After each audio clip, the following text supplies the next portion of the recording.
Hello, everyone, and welcome to STEM From's podcast, Where Does Your Journey Stem From? Hosted by myself, Dr. Carina Minardi. Today, we are joined by Andy, who is currently a co-founder and CEO of a health tech company in New York City. Let's welcome to the stage, Andy. Hey, how's it going, Carina? How are you? I'm doing well, Andy. Thanks for joining me and excited to have you. Yeah, excited to be here. Thanks. Andy is the co-founder and CEO of a health tech company currently operating in stealth. Prior, Andy was a PhD candidate in biomedical engineering at Columbia University, where his research focused on ways to improve osteoarthritis-related knee surgeries. He is a published scientific author, award-winning inventor, and engineer passionate about democratizing access to quality healthcare. He holds a master's in biomedical engineering from Columbia and a bachelor's in mechanical engineering from New York University. So let's start off the podcast, Andy, with you telling us a little bit not only about your background, but also about yourself from a personal standpoint. Yeah, so I guess we could take it back to the beginning, right? So when I was a kid, I never thought that I would go on to be an engineer. It was always doctor, lawyer. Those are the big ones that I was supposed to go to. And then it was really poised to be a big disappointment to the family in being a pilot. So I wasn't going to be a doctor or an engineer, but sadly, I'm not. I've got glasses, so I wasn't able to do that. Figured out I was pretty good at math and science, and so really, in a very uninspiring way, decided to be an engineer just because I was good at math and science, and that's really it. But along the way, I kind of found out what I'm into, and I really kind of like explored and did a whole bunch of projects, and found that I really like the application of engineering in healthcare to solve kind of the country's biggest problems. And so I come from a pretty low income background. And so I'm like not a very typical person in engineering school. I got in, on a great affirmative action program at NYU and had a fantastic opportunity to start and really just tried to roll with that. And so really for me, like issues with access to healthcare are pretty big, especially in our country. There's like, super expensive, all that stuff, tons of barriers. So really just making it easier for people to get care and making that care accessible to everybody, right? Like making good care accessible. So that's really what I've focused my whole kind of academic career on. And as a part of that, I was really passionate about going on to grad school and kind of investigating or really diving deep into one of these issues. It just so happened that my whole career, you're going to find out as we talk more about it. It's just been very happened up, that I would like end up in an opportunity and kind of roll with it and take it from there and see what happens. So it just happened into knee research. It made sense with what I was doing, with some of the skills that I'd gotten as a mechanical engineer. And then from there, just started doing research. And as a part of the research, I came up with what I thought was a pretty good idea, and it started picking up some traction, and then it was a pretty good time for me to go full time. So really pretty recently, you guys are hearing this, pretty early. The first ones to hear it about a month ago, dropped out, so that way I can go full time. So it's really exciting time and really gotten a good breadth of everything that you could do as a STEM person, pretty much. Now, I appreciate that, and I appreciate the mission as well, because that's exactly why I went into healthcare, was exactly that, to help with the barriers and access to high quality care and work on the quality of care for sure. How did you get introduced to STEM for your background? Yeah. So, I think a lot of engineers have a very similar origin story. I was a kid, and my dad had found an old Nintendo 64 that was not working. And I was really intent on playing Super Mario, like the original one. And so I just hopped on a bunch of YouTube videos and tried to figure out how to take it apart and put it back together and fix it. And just looking at the videos, it made sense. And I was able to get it to work. And I was like, oh, maybe this is like a thing that I'm into. And so it just kind of went from there. And that's really the introduction into STEM. Like my family is very blue collar workers. My dad was a paramedic, and my mom was a police officer. And so there was really no engineers in our family to look up to or really to aspire to really do. So it's just very much my own curiosity with how things worked and trying to figure it out. And that was it. And so I just kind of happened upon it and went through. And then again, the good at math and science thing made sense when my guidance counselor was like, okay, you have to pick a major before you apply. So then it just kind of made sense from there. There's this interesting, I think, phrase that I like to use is embrace the randomness, which I think you kind of alluded to in your introduction.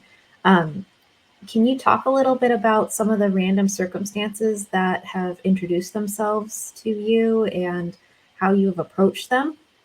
Oh man, yeah. I mean, almost everything that I've done has been completely random, right place, right time. So a lot of people will say like, oh, I'm such a driven person and this is why I went out there and I got it. But really, it's luck. You just have to be right place, right time. But what you can work on is your ability to find when that, situation or instance is actually occurring, like when that random thing is presented in front of you, and then being able to execute and kind of act on it. And so really, the first one was my admission to NYU. Absolutely, such a long shot. I can't believe, based on what maybe one day in the future, somebody will leak it. But my admissions essay initially to NYU was the worst piece of writing I've ever put together. Somehow I got in, and then so I think realizing that, like, instead of it, like, I had a really great opportunity to have big imposter syndrome, like, oh man, I didn't deserve to get in there, but I kind of took a very opposite approach. Instead of being like, oh man, I shouldn't be here, and be like, I don't know why the heck they chose me, but I need to kind of make them proud, right? And I don't want them to look bad. So just really that was pretty much the first one, and then really just kind of happening on projects that worked really well. So we could probably talk a little bit about it later, but really the big project that kind of like inspired my work in healthcare was I found this really great mentor, really great professor, and some great grad students who were working on an issue in health tech, which was I'll just give a brief summary. That it was low income people with cerebral palsy, when they're developing, they don't have access to the braces that they need to develop, right? And so they'll go on their whole lives without access to care. And so we're trying to figure out how can we actually get these people in a very low cost, kind of like scrappy way, access to this rehab. So, something is better than nothing. That was the idea. And we ended up coming up with something that was pretty good, not just decent enough, but good. And it was fun. And that's really kind of where it blew up. But really, the moment when you realize that you're in a situation or a place with people that are smarter than you, that are driven, that are working on something with big impact, and that's exciting. I think that's another really big one for me. So probably those two were the biggest inflection points throughout my career. And then, just recognizing, acting on it, and then getting excited. It's really easy to tell when that is when you yourself are really excited about it, right? If you have to rely on other people to tell you about how great it is or something like that, and you don't just immediately see it, it's not a right fit for you, and that's not probably the opportunity. No, that's wonderful, and I think that's so apropos in embracing really the randomness. To your point, thank you for those examples. Could you tell us a little bit about some goals and aspirations that you have from a long-term perspective, not only in career but also in personal growth? Oh man, this isn't going to be a good answer because I don't really have goals. Very much in the embracing the randomness here. I never really set like hard goals. Sure, I'll set like an abstract idea, right? You always want to have something to shoot for. So I want to be able to, in a very general sense, kind of help people get access to healthcare, right? I really the thing that I'm getting at is that I'd like to help people. I like to feel useful. I like to feel like I'm adding value. And so that's all I want to do, is find something that I can add value, whether it's personally with friends, family, relationship, or professionally, in terms of like a business, a service, a product, or whatever it is, or my output in research when I was a PhD student. It's really just do good and help people, and that's my goal. If you set really concrete goals, it gives you an opportunity to be very disappointed if you don't reach those goals, and then it also makes it very easy to stop being motivated if you quickly achieve those goals, and then you just kind of have to keep moving the goalpost. So if you keep that abstract idea, I think that's really been helpful for me to kind of keep moving forward and be successful as long as I have been. No, I think a key theme to this episode will be transparency, and I think that your transparency and that is appreciative. I mean, you don't necessarily have to have goals. You can have mission driven goals, and then how to align your activities to that. How did you make that decision? What was your area of research? And then we can obviously get to the flip side of that, right? Yeah. So, I mean, I guess this is actually a pretty good example. Great questioning. That to kind of follow up on the last point is that when I was graduating, I mean, one thing, it was the middle of the pandemic. I graduated 2020. So we did like the whole virtual graduation ceremony, all that stuff. But I was in a really interesting position where I'd gotten a really competitive job offer that was really nice. It definitely would have been by far the most anybody in my family had made ever. So it was really exciting. We all threw a huge party for that.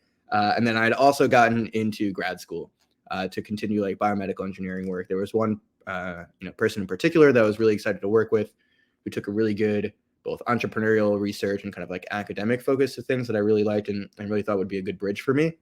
And I was faced with a really tough choice to be a sellout. And there's nothing wrong if you want to sell out. But to be a sellout and really just more so do something that didn't align with that, do good and help people. It would help a very specific group of people make a lot of money consulting. But that was really all it would do is just make money, not so much generate value. And so I tried to kind of decide and wait. It was really tough. It was like a lot of stressful nights to kind of labor over the decision, but I ended up going with grad school. And so I went with that. And when I was there, it was a weird kind of mix of like hybrid and in person, not really virtual. And so like I felt like I really missed out on a lot of the kind of the benefit of doing grad school, right? Or really any school. Like you pay for the name and you pay for the quality of instruction and all that. But what you're really paying for is to be within a group of people who are all really driven, who have very similar goals and ideas, and who are going to go on to do really great things. And so to kind of bounce ideas off of each other, that's really the benefit of going to college. It's less so the degree and the actual information, but really being in that kind of environment. And so I felt I didn't get that the way that I wanted to in my 1 year program. And then so I was just I had taken a class with a professor on tissue engineering. And I thought it was the coolest thing ever. I thought it was just so interesting. And it was really great because it was a hybrid class and I was like the only person in person. So it was just pretty much this one-on-one session with like the professor where, he was lecturing to a virtual class and I was the only nerd actually there in person to like raise my hand and engage with him. So it was good. We had a really solid relationship that semester. And I was just walking with him one day and I was like, hey, do you need a PhD student? Well, really, I asked if he wanted a master's student. He said no. Because I'm not going to train you for you to leave soon. So I was like, okay, I guess I'll be a PhD student. And then he said, yeah, I guess I'll take you then. So that was really the whole negotiation to getting into the PhD. It was just like, can you take me now? Okay. And then what about a PhD? And sure. Okay. It was very, again, in the right place at the right time. And that's kind of how I ended up in the PhD. It also had a really nice benefit that it's funded at Columbia. So I got a huge discount on my last couple classes for the master. So that was also a nice little perk. And then it just made sense. And then I got into it and started doing research. And so he has a really strong focus, this particular professor, on cartilage tissue engineering. So growing your cartilage to one day, instead of getting a knee replacement, we can take your stem cells and grow your actual knee. It just so happens that cartilage is a really interesting tissue in the body that is very mechanical and driven by physics, more so than a lot of other tissues in the body. So me having no bio experience in the past wasn't really a big issue. And so then it just like kind of made sense. It was like the perfect marriage of like do good, work in healthcare, help people get access to care. And then also like with like a very technical physics driven building kind of background, how can I apply that into medicine? So it was really like, again, perfect storm of randomness to come together and have it make sense. So can you talk a little bit about the research that you conducted then on the cartilage tissue? What was your analyses like? What was your hypothesis? Can you give us a little bit more line of sight to that? Yeah, absolutely. So, I mean, it was all like really early stage stuff. I was like still like a pretty young PhD student by the time I had left, so I didn't really get into the nitty gritty of like one very specific project. But I bounced around a couple things. So it's really anything from like developing a new way to culture cells for this other lab member who needs a very specific process for their experiment, to designing like new ways to create the gels that we embed the cells in to actually create the tissue, right? Because you can't just have cells floating around. They need to be in something to actually produce the tissue. So like you have to embed them and things like that. And so developing new processes for that. But in particular, my research was starting to take the form around improving the knee surgeries themselves. And so in the meantime, while we're still developing, these tissue engineered and grown cartilage samples, they're still not there. I think they're pretty far in the future. I think I might see it right at the end of my lifetime if I'm lucky in terms of like it getting FDA approved and being a real thing. But in the meantime, I was like, how can I actually do something that's going to have an impact within my life that I don't have to, live 2 lifetimes to actually see? And so there's a surgery that they're doing in between where they're taking graft tissue from donors, right? And so they're taking somebody who passes away and donates their tissue. They can take a plug out, store it, and then when somebody needs it, they put it into their knee. And does a pretty good job. It gets the job done, certainly. It could be better. And so really what goes on is that when you're doing these surgeries, you're causing a lot of injury to the actual cells around that make up the tissue. And so a cell's job in this tissue is to maintain the tissue. And so what that means is that it's producing everything that makes cartilage, right? So if you've got these cells dying and now you're, introducing this graft that now needs to heal and you've got a bunch of dead cells, it's not going to heal right. It's not going to integrate the way that it should. And really not a lot of people had taken a very cell-specific approach to looking at this. And so we were diving really deep into figuring out what are the cellular mechanisms behind death in these surgeries, and then what are ways that we can mitigate that either chemically or with the actual surgical technique or some other medium, maybe in terms of like storage between the actual harvesting of the graft and implanting. And it was really just like a very comprehensive look at how we can limit the cell death, and hopefully therefore with the idea being if we could limit initial cell death, we would get better integration and better repair. The aspect that I really enjoy, however, when you're speaking to this is the amalgamation of engineering and the capabilities of the engineering plus cellular processes, what is actually happening within the body at a molecular cellular level, and then also how do you actually intertwine that into the greater healthcare expanse of saying, the actual surgeries. And I think it's a beautiful amalgamation of those three, the trifecta of that. Yeah, that's the most important thing really for really research, engineering, anything that you want to solve a hard problem. They're hard for a reason. It's because they got a lot of moving parts. And so sure, you can make a great solution, but if it's not economically viable, it's not going to work. Or if it's really easy, but it doesn't actually get the job done, nobody's going to adopt. And so there's a lot of moving parts. And what's really great about a STEM education is that it teaches you a framework for thinking about problems like this, very difficult problems, how to break it down. What are all the parts that need to move in unison to make it happen and make it successful? And then how do we actually break down each one of those and then solve those problems to make them viable, right? And so really a framework to break down all that stuff is really the value of a STEM education. That's why everybody wants to hire an engineer nowadays, is because they're taught this framework of thinking that it's applicable to literally everything, literally any kind of job or opportunity or occupation can benefit from that framework and that style of thinking. I like that because there's a high degree of translatable skills and problem solving approach. There's also what I have found to be in that environment of collaboration. I mean, we have to be collaborating with engineers, fellow biologists, health economists, corporate, to think about the economics beyond that of, how do you actually incorporate that into the business of healthcare? And so how do you collaborate with those individuals? Exactly. Yeah. And this even goes back to early human times, right? Like, sure, humans are the apex predators, we're the top of the food chain, but no single human is really top of the food chain. It's groups of humans are on top of the food chain, right?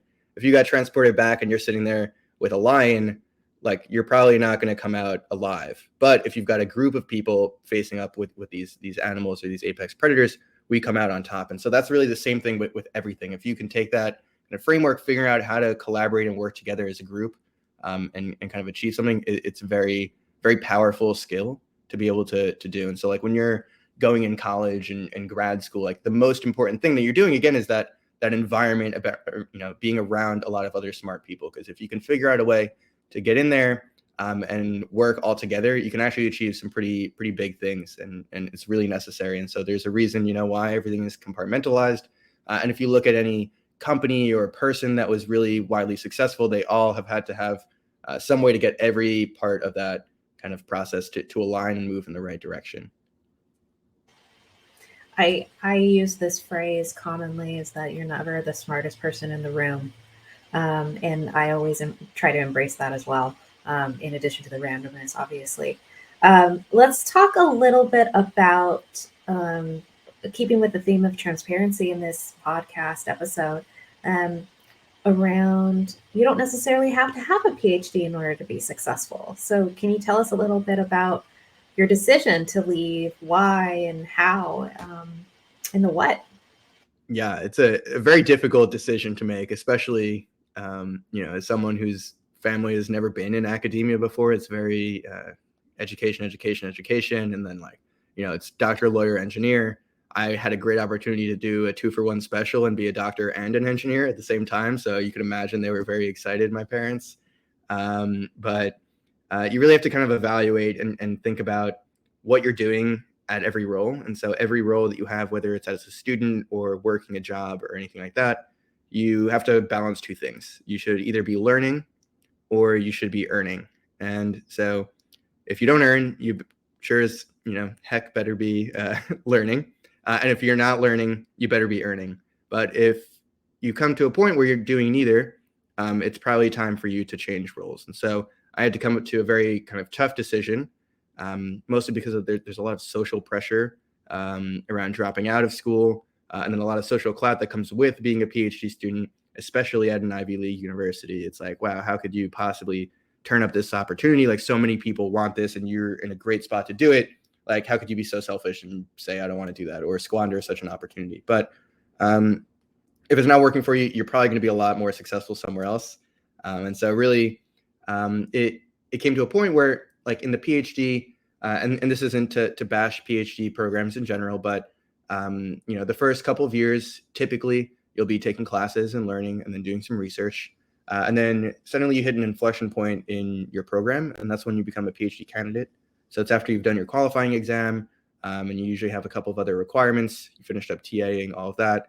Now you're effectively just an employee, right? You're just doing research, you're publishing, and you're producing value for the school, right?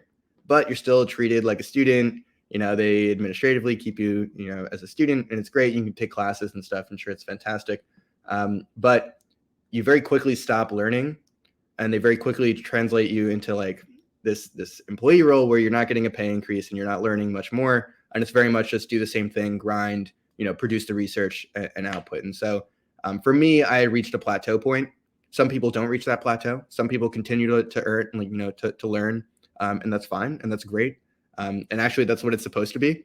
But in my particular program, I wasn't experiencing that, and so it just made sense for me to kind of move on and do something else. And then very luckily, I had a decent idea kind of sitting in the back burner, and a friend was like, "Why don't you just pursue this?" And I was like, "All right, I guess I'll do it." And then we started getting some traction, and people liked it, and then I was like, "Okay, this is the perfect storm then to put a kind of like a close on the PhD." I think there's value in recognizing. So I had not a very similar, but I had a similar sort of circumstance to you, in which I don't think that I talked to a single person in my program, other programs, who the thought didn't cross their mind of leaving and moving on. And your consideration of saying learning versus earning is definitely apropos. If you were to give guidance to, a current PhD student, I mean, what would you, other than saying learning and earning, what would you tell them? Yeah, I mean, I think that the thing that's going to be the most important to be successful, if you're already in the PhD program, and you've already got your PI, that's great. Hopefully that you really like both the work and them and their management style, because it's very, very critical, because it's the person that's going to be working with you closely. And if you end up having a bad relationship with them, they're going to be your only professional reference for like 6 years. So it's not going to look great when you get out. And so hopefully you found somebody that you can work with. If you haven't, my advice is to try to find somebody that you do work better with. It's really tough and scary and you're nervous that it looks bad, and you kind of get in this mindset. It's very easy to be like, I need them more than they need me, but it's really the opposite way, right? These universities and schools are only strong because they can attract the biggest students, but it's like this interesting kind of like momentum. Once you start being a big school, you start attracting students, and then they can pick whoever they want. But really fall into that kind of trap of thing like that. But you have to kind of be strong and have conviction in what you want to do, and kind of go from there. And so just don't be afraid and just do it. Worse that happens, if you're a PhD student, you're already a smart person, so you're probably going to be pretty employable anyways. So I think you'll always be fine as a PhD student. But if you're starting out and you're trying to find somebody, again, the most important thing is the relationship and kind of culture of a lab. And so whether you need to be more closely managed, you want to be like, so I like to be micromanaged even. I like to be shown exactly what you want me to do. So that way I can do it right. And then after that, I can go from there. But if you want more hands off, again, you have to really, really try to understand that. And you can talk to PhD students about it and things like that. But really just to be sure that what you're doing and if your motivations are right as well. Because I think a lot of people, it becomes really easy to get jaded with the research that you're doing. Once you start doing an experiment like 3 or 4 times and it's not working every single time, it's very easy to be like, this is crap. It's not going to work. What am I doing in my life? And then spiraling out. So one is going to be like your network of friends. So it's really key to make friends in your program that aren't just in your lab and are in other PhD programs, other departments entirely. So that way you guys aren't like competing with each other. And so you guys can be really candid and again, be transparent with each other, because you're not always in an environment where you can be transparent with everybody.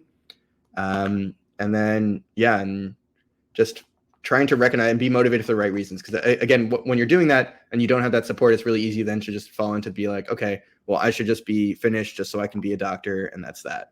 All right. And then once you start doing a PhD just to have people call you doctor, that's not a good reason to do a PhD. And it's going to be very easy to lose track. And so then you should probably kind of consider something else. Words of wisdom. No, I appreciate that. And I think the support system is critical too, not only familially, but also, collegiately and personally too. Having that sort of alternative perspective is very, very helpful. So can we talk a little bit about what you're doing now? What does your day-to-day look like?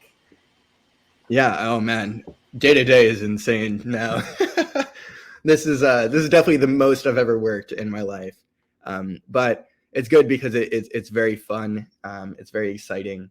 And I have ownership over it. You're actually doing something that you own instead of it being for somebody else. It's a lot more motivating.